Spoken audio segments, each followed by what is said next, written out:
தமிழக அரசியல்ல சுமார் 49 வருஷங்களுக்குப் பிறகு ஒரு மிகப்பெரிய மாற்றம் நடக்க போகுது. அதாவது நடிகர் விஜய் அவர்களோட தமிழக வெற்றிக் கழகம் ஆட்சியை பிடிக்கும் தருவாயில இருக்கு. இதுல ரொம்ப ஃபேசினேட்டிங்கான விஷயம் என்னன்னா, இது ஒரு சாதாரண தேர்தல் வெற்றி மட்டும் கிடையாது. கண்டிப்பா வெளியில பாக்குறப்போ ஒரு சினிமா நட்சத்திரம் முதலமைச்சரா மாறுறாரு அப்படிங்கிற பெரிய கொண்டாட்டம் இருக்கு. ஆமா, ஆனா அந்த நாற்காலியில உட்கார்றதுக்கு முன்னாடி அவர் ஒரு மிகப்பெரிய எண்களின் விளையாட்டை விளையாடி ஆகணும். அதாவது கூட்டணி கணக்குகள், குதிரைப்பேரம், அப்புறம் ஒரு புதிய அரசாங்கம் சந்திக்க போகிற நிர்வாக சவால்கள், இப்படி நிறைய இருக்கு. பாக்குறதுக்கு இந்த வெற்றி ஒரு பனிப்பாறையோட நுனி மட்டும்தான். அதான் நம்ம சோர்சஸ் ரொம்ப தெளிவா சொல்லுது. எக்ஸாக்ட்லி. அந்த நிஜமான அரசாங்கத்தை அமைக்க தேவையான எண்களோட யதார்த்தம் ரொம்ப சுவாரஸ்யமானது. சரி, நாம நேரா அந்த மேஜிக் நம்பருக்கு வருவோம். நேயர்களே, இப்போதைய நிலவரத்தை நீங்க கொஞ்சம் கவனிச்சிங்கன்னா, டிவிகே வசம் இப்போ 108 இடங்கள் இருக்கு. ஆனா பெரும்பான்மைக்கு தேவை 118 இடங்கள். ஆக அவங்களுக்கு இன்னும் ஒரு 10 எம்எல்ஏக்கள் தேவை. ஆமா, அந்த 10 இடங்கள் தான் இப்போ அவங்களோட முதல் பெரிய சவால். எனக்கு இது எப்படி தோணுதுன்னா, ஒரு எஸ்கேப் ரூம் கேம்ல நம்ம விளையாடிட்டு இருக்கோம். கடைசி லெவலுக்கு வந்துட்டோம். மெயின் கதவை திறக்க ஒரு சாவி இல்லாம தடுமாறி நிக்கிற மாதிரி இருக்கு. ரொம்ப கரெக்டான உதாரணம். இங்க தான் உண்மையான அரசியல் சதுரங்கம் ஆரம்பமாகுதுன்னு நம்ம தரவுகள் சொல்லுது. ஆமா, இந்த 10 இடங்களை இவங்க எங்கிருந்து கொண்டு வர போறாங்க? வழி என்னன்னா, இப்போ திமுக கூட்டணியில இருக்கிற கட்சிகளை தங்கள் பக்கம் இழுப்பது. அதாவது காங்கிரஸ் கிட்ட ஒரு 5 இடங்கள் இருக்கு, விசியா கிட்ட 2, கம்யூனிஸ்டுகள் கிட்ட 4, அப்புறம் இந்தியா யூனியன் முஸ்லீம் லீக் கிட்ட 2 இடங்கள் இருக்கு. கரெக்ட். இவங்கள சிலரை உடைச்சு தங்கள் பக்கம் கொண்டு வருவது ஒரு ஆப்ஷன். ஓகே, இரண்டாவது வழி என்ன? இரண்டாவது வழி பாத்தீங்கன்னா, அப்படியே ஆப்போசிட் திசையில போறது. அதாவது அதிமுக அல்லது பாமக இவங்க கிட்டயும் எம்எல்ஏக்கள் இருக்கிறாங்க. அவங்களோட ஆதரவை வெளியில இருந்து பெறுவது. வெயிட், நீங்க சொல்ற இந்த ரெண்டாவது வழியை கேட்டா எனக்கு ரொம்ப ஆச்சரியமா இருக்கு. ஏன் அப்படி சொல்றீங்க? இல்ல, அதிமுக ஒரு ஊழல் கட்சி, அவங்க சிஸ்டமே சரியில்லைன்னு தன்னோட முதல் மாநாட்டில இருந்தே விஜய் ரொம்ப கடுமையா விமர்சனம் பண்ணாரு. ஆமா, அது உண்மைதான். அப்படி இருக்கும்போது ஆட்சியை பிடிக்கணும் அப்படிங்கிற ஒரே காரணத்துக்காக அவங்க கிட்டேயே போய் ஆதரவு கேட்டா, இவ்ளோ நாளா அவர் கட்டி எழுப்பிய அந்த ஊழலற்ற மாற்று அரசியல் இமேஜ் டோட்டலா டேமேஜ் ஆகிடாதா? நீங்க சொல்றது 100க்கு 100 உண்மை. இந்த முரண்பாடு தான் உங்களுக்கு இருக்கிற முதல் பெரிய தலைவலி. மக்கள் இதை எப்படி ஏத்துக்குவாங்க? அதுதான் பிரச்சனை. அதிமுகவோட கைகோர்த்தால் ஊழலற்ற கட்சின்னு அவங்க சொல்ற அடிப்படை முழக்கமே கேள்விக்குறியாயிடும். எதிர்கட்சிகள் இது ஒரு பெரிய ஆயுதமா பயன்படுத்துவாங்க. அப்போ அவங்களுக்கு இருக்கிற லாஜிக்கலான சாய்ஸ் என்ன? அதனாலதான் காங்கிரஸ் மற்றும் இடதுசாரிகளோட இணைவது அவர்களுக்கு தர்க்கரீதியாக சரியான தேர்வாக இருக்கும்னு அரசியல் பார்வையாளர்கள் கணிக்கிறாங்க. ஏன்னா அவங்களோட இணைந்தால் அந்த ஊழல் கூட்டணி அப்படிங்கிற முத்திரை விழாது. அது மட்டுமல்லாம இதுக்குள்ள இன்னொரு பரிமாணமும் இருக்குல்ல. இந்த தேர்தல்ல சிறுபான்மையின மக்களின் வாக்குகள் கணிசமா டிஎம்கேவுக்கு வந்திருக்குன்னு தரவுகள் சொல்லுது. மிகச்சரியான பாயிண்ட். சிறுபான்மையினர் நம்பி வாக்களித்திருக்கும் போது இந்திய யூனியன் முஸ்லீம் லீக் போன்ற கட்சிகளோட நிலைப்பாடும் காங்கிரஸ் கட்சியின் ஆதரவும் அவங்களுக்கு ரொம்ப முக்கியம். ஆமா, அது அவங்களுக்கு ஒரு வலுவான மதச்சார்பற்ற, அதாவது செக்யுலர் இமேஜை கொடுக்கும். எக்ஸாக்ட்லி. இது வெறும் இந்த ஆட்சிக்கான கணக்கு மட்டும் கிடையாது. 2029ல வரப்போகும் தேசிய அரசியலுக்கான ஒரு நீண்ட கால அடித்தளமாகவும் இது அவங்க பார்க்க வாய்ப்பிருக்கு. ஓகே, ஒரு வழியா இந்த மேஜிக் நம்பர் அவங்க பிடிச்சிட்டாங்கன்னே வைப்போம். ஆனா இங்கேதான் விஷயம் ரொம்ப சுவாரஸ்யமா, சொல்லப்போன கொஞ்சம் பயங்கரமா மாறுது. எப்படி சொல்றீங்க? எண்களை வச்சு ஆட்சியை பிடிச்சிட்டாலும் அந்த ஆட்சியை தக்க வைக்கிறது எவ்வளவு பெரிய சவால். தொங்கு சட்டசபை அமைந்தாலே கூவத்தூர் 2.1 நடக்குமா அப்படிங்கிற பயம் எல்லாருக்கும் வந்துருது. ஆமா, அதாவது பணபலம் படைத்த பெரிய கட்சிகள் இந்த புதிய எம்எல்ஏக்களை குதிரைப்பேரம் பண்ணி இழுத்துடுவாங்களா அப்படிங்கிற சந்தேகம். கரெக்ட். ஏன்னா இவங்க எல்லாமே அரசியலுக்கு புதுசு. பல எம்எல்ஏக்கள் முதல் முறை போட்டியிடுப்பவர்கள். இது சும்மா ஒரு கற்பனையான பயம் கிடையாது. இதுதான் இப்போதைய இந்திய அரசியலோட யதார்த்தம். நீங்க கொஞ்சம் யோசிச்சு பாருங்க.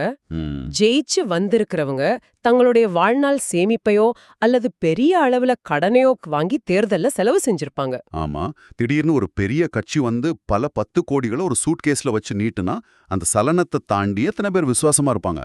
அது ஒரு மிகப்பெரிய உளவியல் மற்றும் பணரீதியான சவால். எம்எல்ஏக்களை ஒரு ரிசார்ட்ல அடைச்சு வச்சு பாதுகாக்கிறதுங்கிறது ஜனநாயகத்துல நகைப்புக்குரியதா இருந்தாலும் அதுதான் அவங்களுக்கான முதல் பிராக்டிக்கல் சவாலா இருக்க போகுது. ஓகே, சரி, அந்த எம்எல்ஏக்கள் எல்லாம் ரொம்ப கஷ்டப்பட்டு பாதுகாத்து முதலமைச்சராகவும் பதவியேற்று விட்டார்னு வச்சுப்போம். அடுத்தது என்ன? அடுத்தது தன்னுடைய அமைச்சரவைய உருவாக்கணும். இங்கதான் ஒரு பெரிய தர்ம சங்கடம் காத்துக்கிட்டு இருக்கு. அதாவது அந்த சீனியாரிட்டி பிரச்சனையை சொல்றீங்களா? ஆமா, தன்னோட ஆரம்பத்திலிருந்தே பயணித்த விசுவாசமான புசியானந்த் போன்றவர்களுக்கு துணை முதல்வர் அல்லது போக்குவரத்து துறை போன்ற கனமான துறைகளை கொடுப்பதா? அல்லது எந்த ஒரு அனுபவம் இல்லை என்றாலும் அருண் ராஜா போன்ற படித்த இளைஞர்களுக்கு கல்வித்துறையையும் நிர்மல்குமாருக்கு ஐடி அல்லது விவசாயத்துறையையும் கொடுப்பதான்னு ஒரு கன்ஃபியூஷன் இருக்கும். எக்ஸாக்ட்லி. அந்த இடத்துல தான் அனுபவம் வெர்சஸ் இளமை அப்படிங்கிற மிகப்பெரிய விவாதம் வருது. ஒரு பெரிய மாநில அரசாங்கத்தை நடத்துறது ஒரு கார்ப்பரேட் கம்பெனியை நடத்துற மாதிரி இல்ல. கண்டிப்பா. இங்கதான் ஒரு முக்கியமான தேரியை நம்ம சோர்சஸ் முன்வைக்குது. முற்றிலும் புதிய இளைஞர்களை வச்சுக்கிட்டு எப்படி இவ்வளவு பெரிய நிர்வாக இயந்திரத்தை இயக்குறது? ஆமா.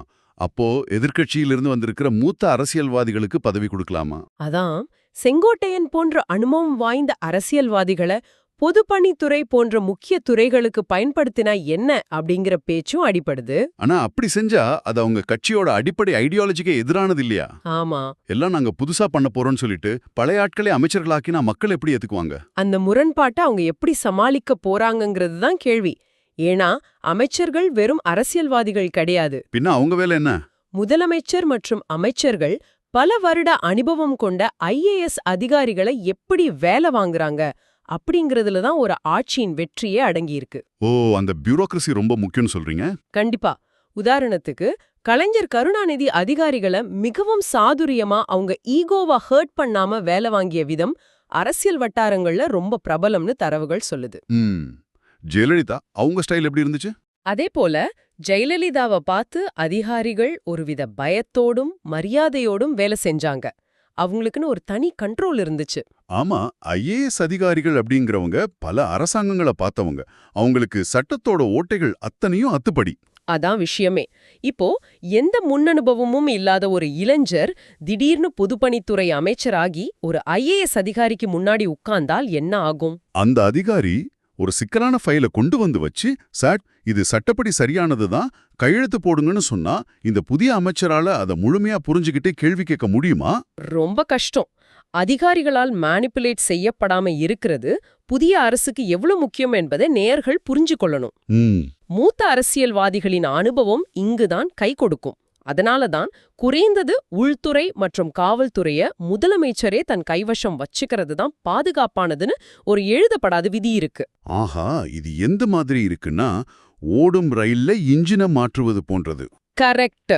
ஒரு பக்கம் நாம டிரைவரை மாத்துறோம், ஆனா அதுக்காக ரயிலை நடுவுல நிறுத்த முடியாது.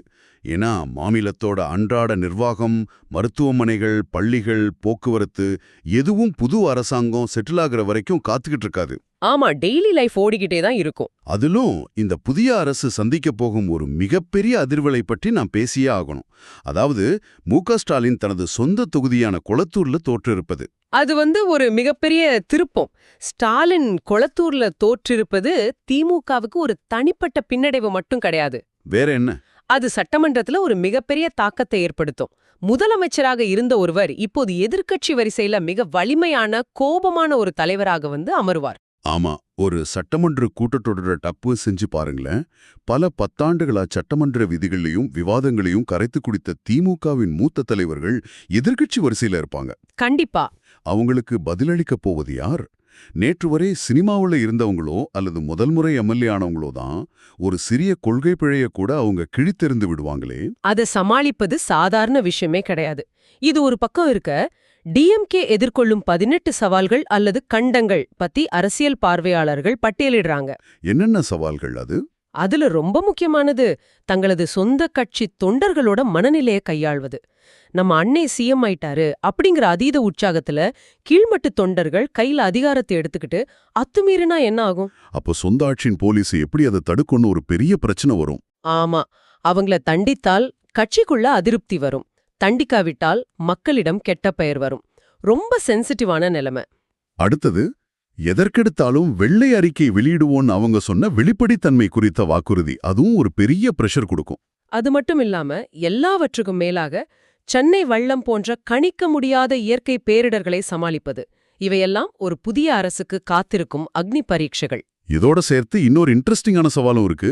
விஜய் அவங்க பெரம்பூர் மற்றும் திருச்சி கிழக்கு ஆகிய 2 தொகுதிகள்ல வெற்றி பெற்றிருக்காரு. ஆமா, சட்டப்படி ஒருவரால 2 எம்எல்ஏ பதவிகளை வச்சுக்க முடியாது. எதையாவது ஒன்ன ராஜினாமா செஞ்சாகணும். வாக்கு வித்தியாசம் குறைவா இருக்கிற திருச்சி கிழக்கு தொகுதியை அவர் ராஜினாமா செய்ய அதிக வாய்ப்புள்ளதுன்னு சொல்லப்படுது. ஆமா, அதுதான் நடக்கும்னு எதிர்பார்க்கறாங்க. என்னுடைய கேள்வி என்னன்னா, ஒருவேளை இந்த ஆரம்ப கட்டத்துல எங்களை சேர்த்து பெரும்பான்மை நிரூபிக்க முடியலன்னா என்ன நடக்கும்? உடனடியாக மறுதேர்தல் வந்துடுமா அல்லது குடியரசுத் தலைவர் ஆட்சி வருமா? இது ஒரு நல்ல கேள்வி. அரசியல் சாசனப்படி பாத்தீங்கன்னா ஆளுநர் உடனடியாக மறுதேர்தலுக்கு உத்தரவிட மாட்டார். ஓ, அப்படியா? ஆமா, பெரும்பான்மை நிரூபிக்க அதிக எம்எல்ஏக்களை வச்சிருக்க கட்சிக்கு ஒரு குறிப்பிட்ட கால அவகாசம் கொடுப்பார்.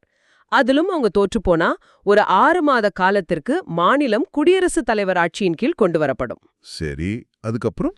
அந்த காலகட்டத்துக்குள்ளும் கூட்டணிகள் அமைந்து ஒரு அரசு அமையாவிட்டால் மட்டுமே மறுதேர்தல் வரும். ஓஹோ. இந்த மாதிரியான ஒரு இக்கட்டான சூழ்நிலையை தவிர்க்கணும்னா கட்சிக்குள் எழும் உள்கட்சி பூசல்களை ஆரம்பத்திலே கிள்ளி எறிவதும் அரசின் நிலைப்பாட்டை மக்களிடம் கொண்டு சேர்க்க மிகவும் திறமையான செய்தி தொடர்பாளர்களை நியமிப்பதும் மிக மிக அவசியமான ஒண்ணு. உண்மையாவே இது தலை சுற்ற வைக்கும் அரசியல் சதுரங்கம்தான். சரி, அரசியல் சவால்கள், நிர்வாகச் சிக்கல்கள், ஐஏஎஸ் அதிகாரிகள், இதையெல்லாம் தாண்டி இந்த ஆழமான உரையாடலோட மிக மிக முக்கியமான பகுதிக்கு இப்போ வரும். அதாவது பொருளாதாரம். கரெக்டா? ஆமா. எண்கள், கூட்டணிகள் எல்லாம் சரி, ஆனா கொடுத்த வாக்குறுதிகளை நிறைவேற்ற தேவையான பணம் அரசிடம் இருக்கிறதா? விஜய் முதலமைச்சராக பதவியேற்றதும் முதல் கையெழுத்திட வாய்ப்புள்ள 4 முக்கிய திட்டங்களை எடுத்து பார்த்தா அந்த எண்களை கேட்டாலே உங்களுக்கு தலை சுற்றும். கண்டிப்பா. பொருளாதார யதார்த்தம் அப்படிங்கிறது உணர்ச்சிகளுக்கு அப்பாற்பட்டது. அவர் கொடுத்த முதல் வாக்குறுதியை நாம எடுத்துப்போம். குடும்பத் தலைவிகளுக்கு மாதம் 2500 ரூபாய் மற்றும் அனைத்து ஏசி பேருந்துகளிலும் பெண்களுக்கு இலவச பயணம், அதுதானே? ஆமாம். இதற்கான செலவு முறையே ஆண்டுக்கு 54,000 கோடி மற்றும் 15,000 கோடி. இரண்டாவது, ஆண்டுக்கு 6 இலவச கேஸ் சிலிண்டர்கள். இதுக்கு செலவு 38,400 கோடி. மூணாவது திட்டம் என்னன்னா, திருமணத்திற்கு 1 பவுன் தங்கம், கல்லூரி மாணவர்களுக்கு மாதம் 15,000 ரூபாய் ஊக்கத்தொகை, வேலைவாய்ப்பற்ற இளைஞர்களுக்கு 4,000 ரூபாய். இதுக்கெல்லாம் பல்லாயிரம் கோடிகள் தேவைப்படும். நாலாவதா பாத்தீங்கன்னா விவசாய கடன் தள்ளுபடி. அது மட்டுமே தற்போது சுமார் 3,47,000 கோடி நிலுவையில இருக்கு. வெயிட். இந்த எண்களை அப்படியே கூட்டினாலே எனக்கு மலைப்பா இருக்குங்க. ஆமா. நேரான உங்களுக்கு இதோட தீவிரம் புரியணும்னா ஒரு சின்ன உதாரணம் சொல்றேன். இப்போ உங்க மாதாந்திர சம்பளம் 30,000 ரூபாய்னு வைப்போம். ஆனா நீங்க உங்க குடும்பத்துக்கு ஒவ்வொரு மாசமும் 20,000 ரூபாய்க்கு கிஃப்ட் வாங்கி தரேன்னு வாக்குறுதி கொடுத்துட்டீங்க. மீதம் இருக்கிற 10,000 ரூபாயை வச்சு வீட்டு வாடகை, கரண்ட் பில்லு, சாப்பாடு எல்லாத்தையும் நீங்க எப்படி சமாளிப்பீங்க? அதுதான் இப்போ தமிழக அரசோட நிலைமை. ரொம்ப ஆப்டான உதாரணம். தமிழகத்தின் மொத்த பட்ஜெட்டே ஆண்டுக்கு சுமார் 3,04,000 கோடி தான். ஆனால் இந்த முதல் 3 இலவச திட்டங்களுக்கு மட்டுமே ஆண்டுக்கு 1,87,000 கோடி தேவைப்படும். அதாவது மாநிலத்தின் மொத்த பட்ஜெட்ல பாதிக்கு மேல் இந்த 3 திட்டங்களுக்கே போயிடும். ஆமா. மீதமுள்ள பணத்தை வச்சு எப்படி அரசு ஊழியர்களுக்கு சம்பளம் கொடுப்பது, எப்படி புதிய சாலைகள் போடுவது, எப்படி மருத்துவமனைகளை நடத்துவது? அதுதான் மிகப்பெரிய பொருளாதார நெருக்கடி. அரசுக்கு வருவாய் எங்கிருந்து வருது? டாஸ்மாக், பத்திரப்பதிவு, மோட்டார் வாகன வரி, இதிலிருந்து தான். இத வச்சுக்கிட்டு இவ்ளோ பெரிய திட்டங்களை சமாளிக்கிறது ரொம்பவே கடினம். ஆனா சில பொருளாதார நிபுணர்கள் சொல்றாங்களே, சுற்றுலாத்துறையை மேம்படுத்துவது, உதாரணத்துக்கு மாமல்லபுரம் போன்ற இடங்களை இன்டர்நேஷனல் தரத்துக்கு மாற்றுவது, ஏற்றுமதியை அதிகரிப்பது மற்றும் விவசாயத்தை நம்பி மாநிலத்தின் வருவாயை உயர்த்தி இந்த திட்டங்களை ஈடுகட்ட முடியும்னு, இது நடைமுறையில் சாத்தியமா? எனக்கு இது ரொம்ப சினிமாத்தனமா படுது. ஒரே ராத்திரியில மாமல்லபுரத்தை துபாய் மாதிரி மாற்றி லட்சக்கணக்கான கோடிகளை சம்பாதிச்சிட முடியுமா என்ன? நீங்க கேக்குற லாஜிக் ரொம்ப சரியானது. வருவாயை பெருக்குவது அப்படிங்கிறது ஓரிரவுல நடக்கிற மாயாஜாலம் கிடையாது. ஒரு பெரிய உள்கட்டமைப்பு திட்டத்தை கொண்டு வரவே பல ஆண்டுகள் ஆகும். ஆமா. இது ஒரு மிகப்பெரிய நம்பகத்தன்மைக்கான சோதனை, அதாவது அக்கவுண்டபிலிட்டி டெஸ்ட். இதோட மெக்கானிசம் என்னன்னா, கொடுத்த வாக்குறுதிகளை நிறைவேற்றாவிட்டால் நம்பி ஓட்டு போட்ட மக்களும் சரி, ஊரூராக சென்று ஓட்டு சேகரித்த சொந்த கட்சி தொண்டர்களும் சரி மிகப்பெரிய ஏமாற்றம் அடைவார்கள். கண்டிப்பா.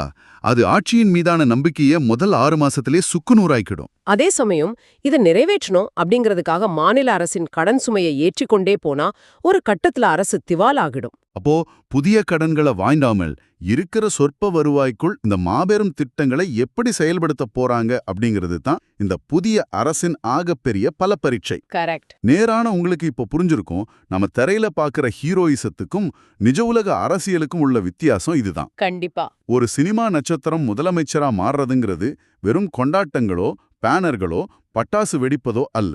அது 118 என்ற எண்களை துரத்துவது, கூட்டணிகளின் ஈகோவை சமாளிப்பது, பல 10 ஆண்டுகள் அனுபவம் வாய்ந்த IAS அதிகாரிகளை வேலை வாங்குவது, அப்புறம் பல்லாயிரம் கோடி ரூபாய் பட்ஜெட் துண்டுகளை வச்சுக்கிட்டு மக்களை திருப்திப்படுத்துவது என சவால்கள் நிறைந்த ஒரு கரடு முரடான பாதை. நாம ஆரம்பத்துல பேசின அந்த எக்ஸ்ரே உதாரணத்துக்கு மீண்டும் வருவோம். ஒரு உடந்த எலும்ப எக்ஸ்ரேல ஈஸியா கண்டுபிடிச்சிடலாம். ஆனா ஒரு அரசாங்கத்தோட உறுதித்தன்மையை எந்த எக்ஸ்ரேயும் காட்டிவிடாது. ரொம்ப ஆழமான பாயிண்ட். அது எடுக்கப்படும் ஒவ்வொரு கொள்கை முடிவுகளிலும், அமைச்சரவை தேர்வுகளிலும், கூட்டணிகளின் நிலைப்பாட்டிலும் மற்றும் மாநிலத்தோட பொருளாதாரத்தை கையாளும் விதத்திலும் இருக்கு. இது ஒரு நீண்ட சிக்கலான சிகிச்சை முறை மாதிரி. மிக அழகாக சொன்னீங்க. இந்த அத்தனை தரவுகளையும் எண்களையும் விவாதங்களையும் வச்சு பார்க்கும்போது ஒரு சுவாரஸ்யமான கேள்வி எழுகிறது. பல லட்சம் கோடி ரூபாய் செலவாகும் இது போன்ற இலவச திட்டங்களை நம்பித்தான் இனி இந்தியாவோட எதிர்கால அரசியல் பயணிக்கப் போகிறதா?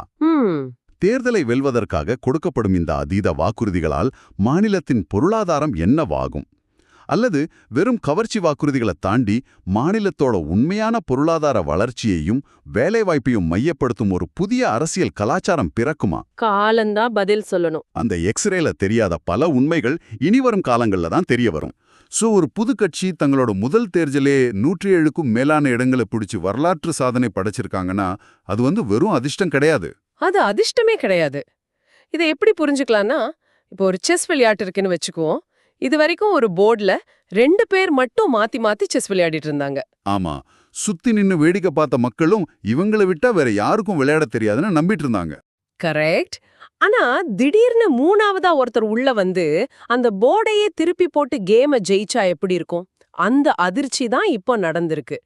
தமிழக வெற்றிக் கழகம், அதாவது TVC, மாபெரும் ஆளுங்கட்சியான திமுகவை 60க்கும் குறைவான இடங்கள்ல முன்னிலை வகிக்கிற நிலைக்கு தள்ளியிருக்காங்க. இதுல கவனிக்க வேண்டிய இன்னொரு முக்கியமான விஷயம் இருக்கு. முதலமைச்சர் மு.க. ஸ்டாலின் அவர்கள் தன்னுடைய சொந்த தொகுதியான கொளத்தூர்ல TVC வேட்பாளர் VS பாபுவிடம் சுமார் 9000 வாக்குகள் வித்தியாசத்துல பின்னடைவை சந்திச்சிருக்கார். ஓ, 9000 வாக்குகள் வித்தியாசமா? அது ஒரு முதலமைச்சருடைய சொந்த தொகுதியில நடக்குதுங்கிறது சாதாரண விஷயமே இல்லையே. ஆமா, இது சாதாரணமான அதிருப்தி கிடையாது. மக்களோட கோபம் ஒட்டுமொத்த நிர்வாக கட்டமைப்பின் மேலேயே இருந்திருக்கு. மா சுப்பிரமணியன், P. மூர்த்தி, G. தளபதினு பல முக்கிய அமைச்சர்களுக்கே பெரிய பின்னடைவு வந்திருக்கு. ஆனா இதுல எனக்கு புரியாத ஒரு முரண்பாடு இருக்கு. கொளத்தூரிலே பின்னடைவுங்கிறப்போ சேப்பாக்கத்துல உதயநிதி ஸ்டாலினோ, துறைமுகத்துல சேகர் பாபுவும் எப்படி வெற்றி பெற்றாங்க? இதை எப்படி புரிஞ்சுக்கிறது? அங்கதான் நாம நுண்ணரசியல், அதாவது மைக்ரோ பாலிடிக்ஸ பார்க்கணும். ஒரு பெரும் சுனாமி வரும்போது அஸ்திவாரம் மிக ஆழமா இருக்கிற 1-2 கட்டிடங்கள் தப்பிக்கும் பாத்தீங்களா? அது மாதிரி தான் இது. அவங்க தொகுதியில பல வருஷமா அவங்க கட்டமைச்சு வச்சிருந்த தனிப்பட்ட நெட்வொர்க் அவங்கள காப்பாத்திருக்கு. ஆஹா, அருமையான விளக்கம். சரி, அப்படின்னா எதிர்க்கட்சியான அதிமுகவோட நிலையை எப்படி பார்க்கறது? அவங்க 44 முதல் 50 தொகுதிகள்ல வெற்றி பெற்று ஒரு வலுவான எதிர்க்கட்சியா அமர்றாங்க. அது மட்டும் இல்லாம எடப்பாடி பழனிசாமி அவர்கள் தன்னுடைய எடப்பாடி தொகுதியில சுமார் 98,110 வாக்குகள் வித்தியாசத்துல பிரம்மாண்டமா ஜெயிச்சிருக்காரு. அதுதான் எப்படின்னு கேக்குறேன். ஒரு பக்கம் ஆளுங்கட்சி கோட்டைகள் சரிஞ்சிட்டு இருக்கு, இன்னொரு பக்கம் ஒரு எதிர்க்கட்சி தலைவர் இவ்ளோ பெரிய வாக்கு வித்தியாசத்துல எப்படி ஜெயிக்க முடியுது? இது ஒரு லோக்கலைஸ்டு ஃபினாமினன் அப்படின்னு சொல்லலாம். அதாவது எடப்பாடி பழனிசாமி தன்னோட கொங்கு மண்டலத்துல, குறிப்பா தன்னோட தொகுதியில அசைக்க முடியாத ஒரு பிம்பத்தை வச்சிருக்கார். ஆனா ஒட்டுமொத்தமா ஆளுங்கட்சி மேல இருந்த கோபம் முழுசா அதிமுகவுக்கு போகல. ஆமா, பொதுவா ஆளுங்கட்சி மேல கோபம் இருந்தா அது எதிர்க்கட்சிக்கு தான் போணும். ஆனா இம்முறை அது TVC பக்கம் மொத்தமா திரும்பி இருக்கு. இங்கதான் விஷயம் ரொம்ப சுவாரஸ்யமா மாறுது. நிச்சயமா, பாரம்பரிய கட்சிகளை தாண்டி மத்த மாற்று அரசியலை முன்னெடுத்த கட்சிகளோட நிலைய பாத்தீங்கன்னா உங்களுக்கு இன்னும் ஆச்சரியமா இருக்கும். உண்மைதான். தேசிய கட்சியான பாஜக பாத்தீங்கன்னா உதகமண்டலத்துல வெறும் 976 வாக்குகள் வித்தியாசத்துல ஒரே ஒரு இடத்தை மட்டும் வென்று மத்த எல்லா இடங்கள்லயும் படுதோல்வி அடங்கியிருக்காங்க. ஆனா இதை விட பெரிய அதிர்ச்சி நாம் தமிழர் கட்சியோட நிலைமை தான். அவங்க ஒரு இடத்துல கூட ஜெயிக்கல, அதாவது 0 சீட்ஸ். அதுதான் எனக்கும் மிகப்பெரிய அதிர்ச்சியா இருந்துச்சு. குறிப்பா காரைக்குடியில போட்டியிட்ட சீமான் அவர்கள் 4வது இடத்துக்கு தள்ளப்பட்டிருக்கார். அங்க DVCயோட டாக்டர் பிரபு 1,00,000க்கும் அதிகமான வாக்குகளை வாங்கியிருக்கார். இதுல ஆச்சரியப்பட வைக்கும் விஷயம் என்னன்னா, பல வருஷமா ஒரு சித்தாந்தத்துக்காக கட்டமைக்கப்பட்ட வாக்கு வங்கி எப்படி ஒரே ஓவர்ல இடமாறுச்சுங்கிறது தான். அததாங்க கேட்க வந்தேன். ஒரு மாற்று அரசியலுக்காக பல வருஷமா நின்னவங்க எப்படி திடீர்னு ஒரு புது கட்சிக்கும் ஒரு சினிமா நடிகருக்கும் ஓட்டு போட்டாங்க? இத நம்பவே கொஞ்சம் கஷ்டமா இருக்கே. அதாவது நாம் தமிழர் கட்சியோட ஆதரவாளர்கள், குறிப்பா இளைஞர்கள், பல வருஷமா ஒரு மாற்றத்தை எதிர்பார்த்தாங்க. ஆனா அந்த கட்சி எப்படியும் ஜெயிச்சிடும் அப்படிங்கிற நம்பிக்கையே அவங்களுக்கு தரல. அந்த சோர்வுல இருந்தப்பதான் டிவிசி ஒரு மாபெரும் அலையா வந்துச்சு. ஓ, வின்னிங் ஹார்ஸ் மேல பணம் கட்டலான்னு முடிவு பண்ணிட்டாங்கன்னு சொல்றீங்க. எக்ஸாக்ட்லி. ஜெயிக்கிற குதிரை மேலதான் பந்தயம் கட்டணும்னு அந்த இளைஞர்கள் யதார்த்தமான முடிவு எடுத்தாங்க. அது மட்டும் இல்லாம, இது வெறும் சினிமா நடிகருக்கான ஓட்டு கிடையாது. நீங்க காரைக்குடியவே எடுத்துக்கோங்க. சீமான வீழ்த்தினது யார்? டிவிசியோட டாக்டர் பிரபு. அந்த டாக்டர் அப்படிங்கிற தகுதி ரொம்ப முக்கியம். அதாவது வேட்பாளர்களோட பின்புலம் ஒரு பெரிய நம்பிக்கையை உருவாக்கியிருக்கு. தரவுகளை பார்க்கும்போது எனக்கும் அது தெளிவா புரியுது. நீங்க டிவிசியோட வேட்பாளர் பட்டியலை பாருங்களேன். திருச்செங்கோட்ல டாக்டர் கேஜி அருண்ராஜ், அவர் ஒரு முன்னாள் ஐஆர்எஸ் அதிகாரி. திருத்தணியில டாக்டர் எம் சத்யகுமார், ஒரு சட்ட நிபுணர் மற்றும் PhD முடிச்சவர். வில்லிவாக்கத்துல ஆதவ் அர்ஜுனா, அவர் ஒரு தேர்ந்த தேர்தல் வியூக வகுப்பாளர். இப்படி ஏராளமான மருத்துவர்கள், பொறியாளர்கள்னு நிறுத்தியிருக்காங்க. ஆனா இது எப்படி ஒர்க் அவுட் ஆச்சு? கிராமப்புறத்துல சாதி பார்த்தோ, தெரிஞ்ச முகத்தை பார்த்தோ ஓட்டு போடுற மக்கள் எப்படி ஒரு PhD படிச்சவருக்கு ஓட்டு போட்டாங்க? இதுதான் இந்த தேர்தலோட ஆகச்சிறந்த சைக்கலாஜிக்கல் டிஸ்ரப்டர், அதாவது உளவியல் ரீதியான உடைப்பு. இத்தனை காலமா பணம் இருக்கிற கான்ட்ராக்டர்கள், வாரிசுகளுக்கு தான் சீட் கிடைக்குன்னு ஒரு எழுதப்படாத விதி இருந்துச்சு. ஆமா, அத மக்களும் சகிச்சுக்கிட்டு தான் இருந்தாங்க. ஆனா டிவிசி எப்போ ஒரு ஐஆர்எஸ் அதிகாரியையோ ஒரு டாக்டரையோ களத்துல இறக்குனாங்களோ, அப்பவே மக்கள் மைண்ட்ல ஒரு புது பிம்பம் வந்துருச்சு. இது வெறும் ரசிகர் மன்றம் கிடையாது, இது படிச்சவங்களோட கட்சி அப்படிங்கிற நம்பிக்கை நடுத்தர வர்க்கத்துக்கிட்டையும் கிராமப்புற இளைஞர்களுக்கிட்டையும் ஆழமா பதிஞ்சிடுச்சு. அட, அருமையான விளக்கம். சாதிய பாக்குற ஒருத்தவங்க கூட, ஐயா இவர் கலெக்டர் ரேங்க்ல இருந்தவர்னு சொன்னா சாதி பின்னாடி போயிட்டு தகுதி முன்னாடி வந்துடும் இல்லையா? 100க்கு 100 உண்மை. ஆனா தகுதி மட்டும் 107 இடங்களை கொடுத்துறாத. கரெக்ட். சோ அந்த 50 காரணங்களை நான் கொஞ்சம் உற்று நோக்கினேன். அதுல ஒரு பேட்டர்ன் எனக்கு தெரியுது. முதல் முறை வாக்காளர்கள் ஒட்டுமொத்தமா டிவிசியா ஆதரிச்சிருக்காங்க. ஸ்டார்ட் அப் கலாச்சாரத்தை ஊக்குவிக்கிறது, திறன் மேம்பாடு, அப்புறம் கல்விக்கடன் ரத்து மாதிரியான வாக்குறுதிகள் ஒரு பக்கம். மறுபக்கம் பாத்தீங்கன்னா ஆளுங்கட்சி மேல இருந்த அதிருப்தி, விலைவாசி உயர்வு, மின்சார கட்டண உயர்வு, ஊழல் புகார்கள்னு நிறைய விஷயங்கள். அதோட டாஸ்மாக் எதிர்ப்பு பேச்சுகள் பெண்களை ரொம்பவே ஈர்த்திருக்கு. ஆனா ஒரு நிமிஷம் இருங்க, இதெல்லாம் பழைய கட்சிகளும் பல வருஷமா மேடையில பேசுறது தானே. டிவிசி மட்டும் இதை எப்படி தங்களுக்கு சாதகமா மாத்திக்கிட்டாங்க? பழைய கட்சிகள் அதை வெறும் மேடை பேச்சாவே சுருக்கிட்டாங்க. ஆனா டிவிசி அத மக்களோட அன்றாட வழிகளோடு கனெக்ட் பண்ணாங்க. ஒரு நடுத்தர குடும்பத்துல கரண்ட் பில் ஏறுறதோ, கல்விக்கடன் சுமையோ மாசம் நடக்கிற ஒரு போராட்டம். இது அவங்க வெறும் அரசியல் குற்றச்சாட்டா பார்க்கல. ஓ, வேலை வாய்ப்பின்மையில இருந்த இளைஞர்களுக்கு ஸ்கில் டெவலப்மெண்ட் அப்படிங்கிறது ஒரு நிஜமான நம்பிக்கையை கொடுத்திருக்குன்னு சொல்றீங்க. ஆமா, அதுக்கும் மேல அவங்களோட பாசிட்டிவ் பிரச்சாரம், அதாவது தன் வழி தனி வழி அப்படிங்கிற வியூகம். இத பற்றி நான் கண்டிப்பா கேட்டே ஆகணும். இந்திய அரசியல்ல ஒரு ரூல் இருக்கு. எதிராளியை எந்த அளவுக்கு கடுமையா விமர்சனம் பண்றோமோ அந்த அளவுக்கு நமக்கு ஓட்டு விழும்னு.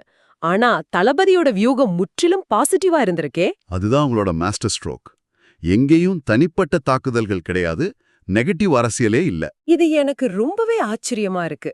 அதோட விக்ரமாண்டி மாநாட்டுல காட்டின பிரம்மாண்டம், விலையில்லா விருந்தகம், இலவச டியூஷன் சென்டர்கள், இதையெல்லாம் வெறும் தேர்தல் இலவசங்கள்னு ஈஸியா ஒதுக்கிட முடியுமா? நிச்சயமா ஒதுக்க முடியாது. விலையில்லா விருந்தகமும் டியூஷன் சென்டர்களும் தேர்தல் நேரத்துல முளைச்சது கிடையாது. பல வருஷமா அமைதியா நடந்துட்டு இருந்த சமூக பணிகள். அது அடித்தட்டு மக்களுக்கிட்ட ஒரு அசைக்க முடியாத நம்பிக்கையை வளர்த்திருக்கு. சோ டிவியை திறந்தாலே ஒருத்தரை ஒருத்தர் வசைப்பாடுற கலாச்சாரத்துக்கு மத்தியில நான் யாரையும் குறை சொல்ல வரல, என் வேலையை மட்டும் செய்யறேன்னு சொன்னது மக்களுக்கு ரொம்ப புதுசா இருந்திருக்கு இல்லையா? எக்ஸாக்ட்லி. ஆனா ஒரு மாஸ் ஹீரோவுக்கு இருக்கிற ரசிகர் பலம் மட்டுமே இந்த வெற்றியை கொடுத்துடுமான்னு கேட்டீங்கன்னா கண்டிப்பா கிடையாது. சினிமா மாஸ் இமேஜ் ஒரு ஆரம்பகட்ட ஈர்ப்பம் மட்டும்தான் கொடுக்கும். பின்ன உண்மையான ரகசியம்தான் என்ன? கட்சிய ஒரு கார்ப்பரேட் கம்பெனி மாதிரி பக்காவா ஆர்கனைஸ் பண்ணதுதான். பாரம்பரிய கட்சிகள்ல மாவட்ட செயலாளர்கள் தான் முடிசூட மன்னர்கள். ஆனா டிவிசில மையப்படுத்தப்பட்ட கட்டுக்கோப்பான ஒரு கட்டமைப்பு இருந்துச்சு.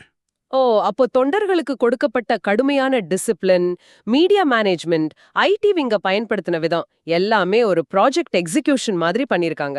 ஆமா, யார் எங்க பேசணும் என்ன பேசணுங்கிறதுல மிக தெளிவான கட்டுப்பாடு இருந்துச்சு. அந்த நிர்வாக நேர்த்தி தான் 107 தொகுதிகளை அறுவடை செஞ்சிருக்கு. அப்படின்னா இது வெறும் அரசியல் வெற்றி கிடையாது, ஒரு மாபெரும் நிர்வாக வெற்றி.